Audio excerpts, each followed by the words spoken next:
बिस्मिल्लाहिर्रहमानिर्रहीम। अस्सलाम वालेकुम मेरे प्यारे बहन भाइयों, उम्मीद है आप सब लोग अल्लाह के फजल से ठीक ठाक होंगे।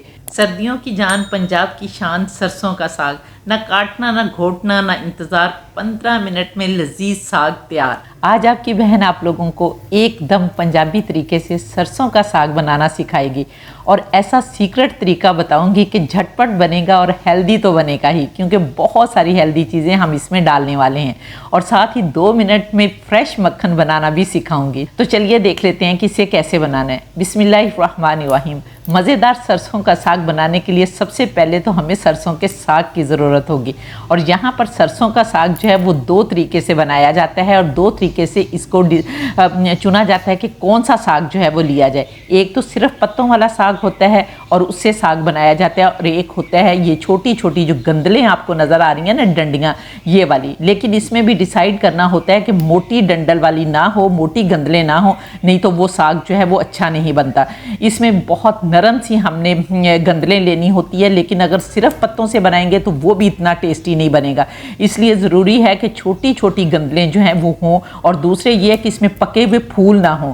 जो बाज़ औक़ात बड़े बड़े फूल जो है ना वो पीले रंग के पक जाते हैं, तो वो सरसों भी आपने नहीं लेनी। इस तरह की बिल्कुल फ्रेश आपने सरसों लेनी है और नरम नरम लेनी है, जिसकी ये नरम नरम डंडियाँ हों।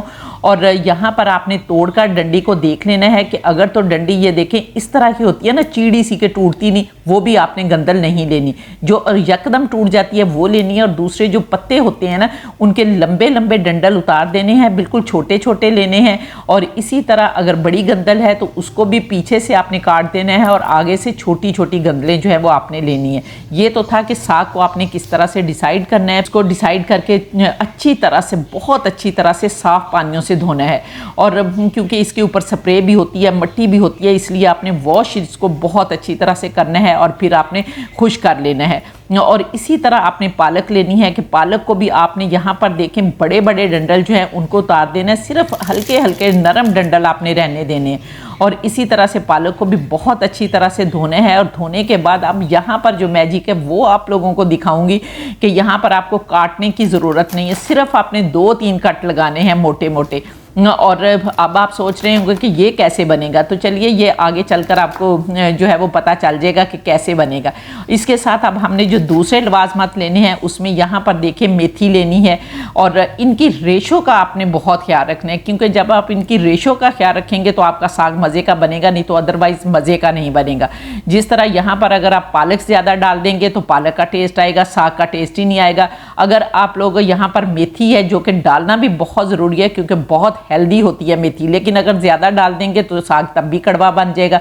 तो इन चीज़ों का आपने बहुत जो है वो ख्याल रखना है। तो यहाँ पर मैंने तकरीबन 400 ग्राम या 450 ग्राम मेरे पास साग होगा, और इसके अंदर मैंने 150 ग्राम जो है वो पालक डाली है और 100 ग्राम मैंने मेथी डाली है। और इसी तरह ये बाथू है, बाथू भी साग की जान है, इसके बगैर भी साग जो है वो मज़े का नहीं बनेगा। क्योंकि मैं पंजाबी स्टाइल में आप लोगों को ऑथेंटिक रेसिपी देने लगी हूँ जो मेरी मदर बनाती थी, लेकिन इसमें कुछ चीज़ें ऐसी हैं जो मैंने अपनी नई बेटियों को मद्देनज़र रख के बतानी है, ताकि वो इसको काटने की झंझट करेंगी और उनसे कटेगा ही नहीं, तो इसलिए वो कहेंगी कि हम पकाते नहीं है। दूसरे जो जॉब पर लोग जाते हैं वो भी अगर साग खाना चाहते हैं, क्योंकि आपको पता है कि साग हर बंदे को पसंद होता है, बच्चों और बूढ़ों सबको बहुत ज़्यादा पसंद होता है। और दूसरी मज़े की बात होती है ये होती है कि हम इसको बनाकर काफ़ी तादाद में स्टोर कर सकते हैं, और एक दफ़ा बनाकर हम 15-20 दिन आराम से खा सकते हैं, तो ज़िंदगी आसान हो जाती है। इसलिए इसको जो है वो बनाना मैंने आसान कर दिया है कि इतने आसान तरीके से बताऊंगी कि जॉब पेशा लोग और या मेरे प्रदेश में जो भाई रहते हैं वो, और दूसरे जो मेरी नई नई बेटियां हैं जिनकी शादी हुई होती है और ससुराल में वाले कहते हैं कि साग बनाएं, तो वो फिर परेशान हो जाती हैं कि साग कैसे बनाएं भाई, इनको इतनी लंबी रेसिपी कैसे बना कर दें। तो यहाँ पर देखिए अब आपने 2-3 कट साग को लगाने हैं, इसी तरह से 2-3 कट जो है वो आपने पालक को लगाने हैं, और मेथी के आपने पत्ते अलग करने हैं, डंडियाँ बिल्कुल नहीं डालनी। इसी तरह बाथू की आपने डंडियाँ बिल्कुल नहीं डालनी, सिर्फ पत्ते डालने हैं।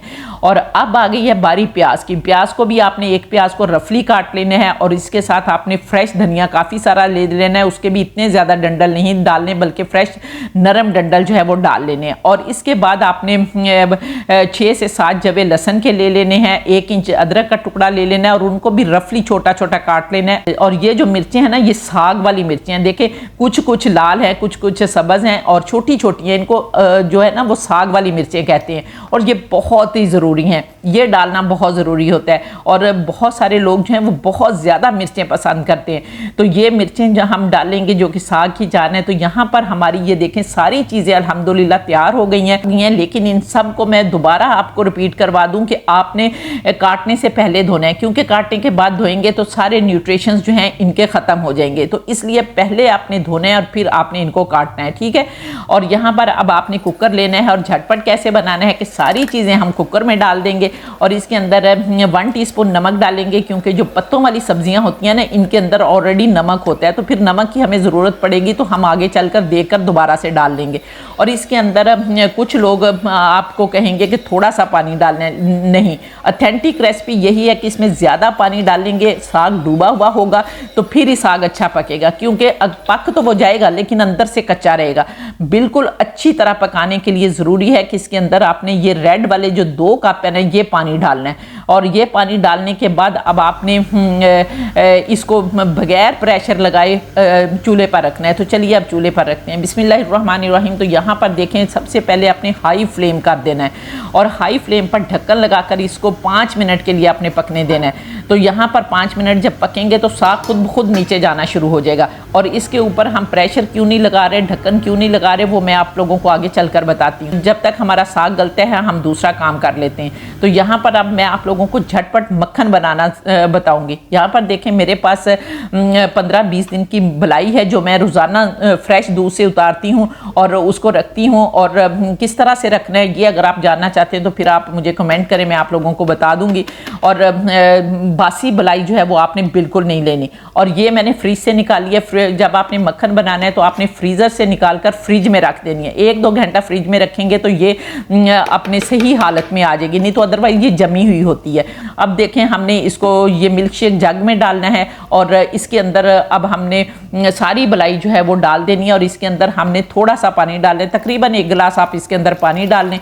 आप यकीन करें कि 1 मिनट आप इसको चलाएंगे ना तो मक्खन आपका सारा ऊपर आ जाएगा। तो ये देखें मैं चलाकर ले आई हूँ और ये सारा मक्खन इसके ऊपर आ गया है। अब आपने अगर तो अब आपको लगता है कि ये अभी थोड़ा सा लिक्विड है तो आपने इसके अंदर बर्फ़ डाल लेनी है, तो ये जम जाएगा।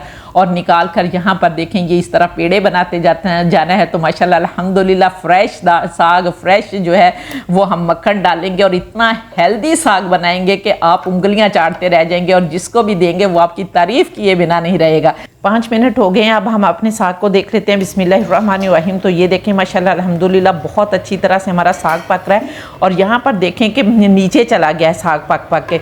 और मैंने इसलिए आपको कहा था कि शुरू में आपने ढक्कन नहीं लगाना, क्योंकि शुरू में जब हम ढक्कन लगाते हैं तो वो ऊपर पत्ते होते हैं तो वो पत्ते फंसने का ख़तरा होता है जिससे कुकर भी फट सकता है। तो इसलिए आपने पहले इसको बगैर प्रेशर लगाए पकाना है 5 मिनट, ताकि सारा साग जो है वो नीचे चला जाए। और अब हमने इसके अंदर 2 खाने के चम्मच ऑयल डालना है और ये ऑयल इसलिए डालना है कि ताकि पानी जो है वो बाहर ना आए और हमारा कुकर जो है वो ख़राब ना हो। अब हमने इसके ऊपर ढक्कन लगा देना है, वेट रख देना है और इसको 10 मिनट के लिए पकने के लिए रख देना है। तो अब हम अपने साग को देख लेते हैं। तो यहाँ पर देखें विसल बजना शुरू हो गई है, 12 मिनट हो गए हैं, मैंने चूल्हा बंद कर दिया। अब आपने ये जो इसकी गैस है ना ये खुद ब खुद निकलने देनी है और यहाँ पर जब गैस निकलेगी तो हम इसको खोलेंगे। तो यहाँ पर देखें माशाल्लाह अल्हम्दुलिल्लाह गैस निकल गई है। अब हम खोल लेते हैं। बिस्मिल्लाहिर्रहमानिर्रहीम। तो ये देखें माशाल्लाह अल्हम्दुलिल्लाह हमारा बहुत अच्छी तरह से साग जो है वो गल गया है। यहाँ पर इसको हम 2 तरीक़ों से घोट सकते हैं। जो ऑथेंटिक तरीका होता है, पंजाबी तरीका होता है, शुरू से मेरे माँ बाप जो इस तरीके को अपनाते आए हैं। तो यहाँ पर ज़ाहिरी बात है कि औरतें सनफ़े नाजुक होती हैं, तो मेरे अब्बा जान इसको घोटते होते थे। अल्लाह मियाँ जन्नत नसीब करे। और सब वो लोग जिनके माँ बाप इस दुनिया में नहीं हैं उन सबको अल्लाह मियाँ जन्नत नसीब करे और आप लोगों ने आमीन ज़रूर लिखना है। और यहाँ पर ये घोटना होता है, इसको घोटना कहते हैं और ये साग घोटने के लिए होता है। तो इसके साथ आपने इसको घोटना है। लेकिन अब यहाँ पर देखें आपको पानी भी नज़र आ रहा है। दूसरे साग एक यकजान हो जाए उसको करने के लिए अब हमने इसके अंदर थोड़ा सा बाइंडिंग के लिए कोई चीज़ डालनी होती है। उसके लिए आप 2 चीज़ें इस्तेमाल कर सकते हैं। मकई का आटा इस्तेमाल कर सकते हैं हैं और गंदम का आटा। और जो मुझे पर्सनली पसंद है वो गंदम का आटा है, और मेरी अम्मी जान भी अल्लाह मियां जन्नत नसीब करे सारी ज़िंदगी गंदम का आटा ही डालती रही हैं। तो यहाँ पर हमने गंदम का आटा लेना है, आप इसको खुश्क भी डाल सकते हैं, लेकिन मेरी वो बेटियाँ जो नई नहीं है, जिनको तजर्बा नहीं है, उन्होंने खुश्क नहीं डालना, अदरवाइज़ गुठलियाँ बन जाएंगी और उनको फिर बार बार मेहनत करना पड़ेगी। तो आपने क्या करना है कि थोड़ा सा पानी डालना है, 3 खाने के चम्मच आपने गंदम का आटा लेना है, उसमें थोड़ा सा पानी डालना है, उसकी पेस्ट बना लेनी है और फिर थोड़ी थोड़ी पेस्ट करके डाल के अपने साथ साथ घोटते जाना है, और उस वक्त तक घोटना है जब तक ये बिल्कुल मुलायम ना हो जाए। लेकिन मेरी बेटियां जो है यहाँ पर भी मेहनत नहीं करेंगी, या जो बीमार लोग हैं वो भी मेहनत नहीं कर सकते, जिस तरह मैं भी बीमार हूँ तो मैं भी इतनी मेहनत नहीं कर सकती। तो आसान तरीका यह है कि आपने जूसर जग लेना है, उसके अंदर साग को डालना है, 1 मिनट ठहर कर आपने पल्स मोड पर चलाना है, ताकि कुछ कुछ इसमें रेशे जो हैं वो रहें, बिल्कुल भी पेस्ट ना बन जाए। तो इस तरह से आपने इसको घोट लेना है। तो दोनों तरीके मैंने बता दिए, जो आपको तरीका आसान लगता है आपने कर लेना है, और 15 मिनट में साग आपका रेडी हो जाएगा, और फ्रेश मक्खन के साथ पेश करेंगे तो वाह वाह आपकी हो जाएगी। तो यहाँ पर देखें अब हमने साग भी घोट लिया, तो चलिए अब मज़ीद इसको पकाना है और इसका तड़का बनाना है। तो इसका तड़का बनाने के लिए अब हम एक कढ़ाई लेंगे और उसके अंदर अब हमने 1/2 कप देसी घी डालना है। अगर आप लोगों के पास देसी घी नहीं है तो आप डालडा भी डाल सकते हैं। और जब घी गर्म हो जाएगा तो हमने एक मीडियम साइज़ का चॉप किया हुआ प्याज लेना है, और वो इसके अंदर डालकर उसको हमने अच्छी तरह से 2-3 मिनट के लिए भूनना है, ताकि प्याज का कच्चापन भी ख़त्म हो जाए, और दूसरे ये कि प्याज का एक अच्छा सा कलर आ जाए। मेरे पास यहाँ पर रेड प्याज है, अगर आप लोगों के पास वाइट प्याज है तो आप वो भी ले सकते हैं। तो जब तक प्याज को हम भून रहे हैं, आप लोग जल्दी से कमेंट करके बताएं कि आप लोग किस किस कंट्री से मेरी वीडियो वॉच कर रहे हैं, और प्यारा सा कमेंट करें ताकि मैं आपके कमेंट को पिक भी करूं, पिन भी करूं और वीडियो में भी चलाऊं। तो माशाल्लाह मुझे दिली खुशी होती है जब आप लोग प्यारा सा कमेंट करते हैं। और अगर अभी तक आप लोगों ने मेरे चैनल को सब्सक्राइब नहीं किया तो प्लीज़ जल्दी से चैनल को भी सब्सक्राइब कर लें, और साथ प्लीज़ बेल बटन को ज़रूर दबा दें, और एक छोटू सा लाइक का बटन होता है, आप लाइक भी करना भूल जाते हैं, प्लीज़ लाइक भी कर दिया करें।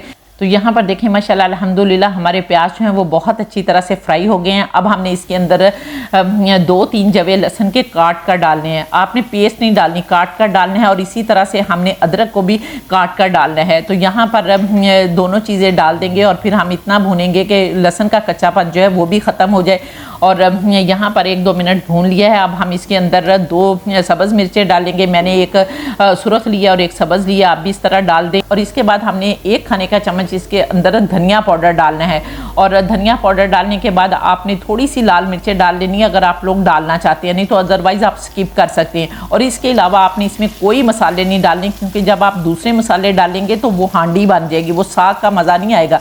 अगर आपने साग का मज़ा लेना है तो साग का ही टेस्ट रहने दें, इस तरह पकाएंगे सिर्फ साग का टेस्ट उसके अंदर से आए। तो अब हमने जो साग घोट कर रखा हुआ है वो साग इसके अंदर डाल देंगे। माशाल्लाह अल्हम्दुलिल्लाह ये देखें कितनी प्यारी लुक आई है, मिक्स करेंगे और ये देखें माशाल्लाह अल्हम्दुलिल्लाह बहुत प्यारी खुशबू आ रही है। लेकिन अभी भी हमने इसको 5-7 मिनट पकाना है। लेकिन यहाँ पर ये छींटे मारेंगे।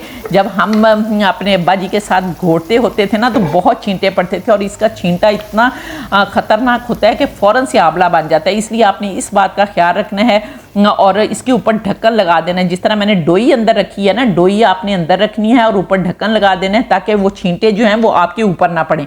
और 5-7 मिनट आपने इसको अच्छी तरह से पका लेना है ताकि इसके अंदर जो भी कच्चापन है वो भी ख़त्म हो जाए। तो 5 मिनट के बाद अब हम देख लेते हैं। बिस्मिल्लाहिर्रहमानिर्रहीम। तो ये देखें माशाल्लाह अल्हम्दुलिल्लाह बहुत ही मज़े का हमारा साग जो है वो बनकर तैयार हो गया।